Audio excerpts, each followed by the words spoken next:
Tutto è nato un po', diciamo quasi casualmente, cominciando a fare un po' di legna per pulire il bosco.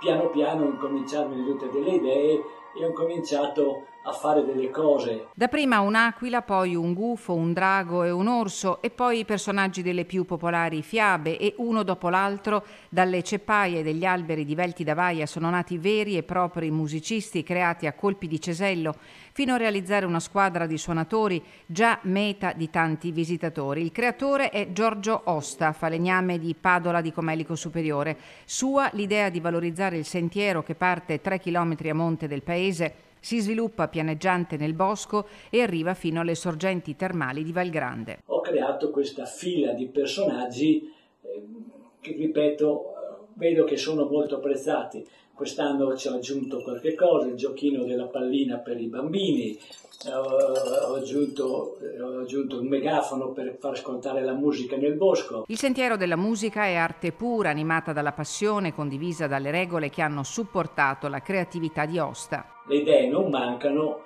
legname a terra ce n'è tanto, vedo la necessità delle regole proprietarie dei terreni a concedere e riprendere quello che ho bisogno, e quindi c'è anche un supporto un po' esterno su queste cose. Ma nel cassetto c'è un sogno: concludere entro l'inizio dell'autunno la realizzazione dei componenti di un complesso di musica pop, omaggio ai Pooh. I Pooh sono il complesso della mia giovinezza, diciamo così, no? Lo è tuttora.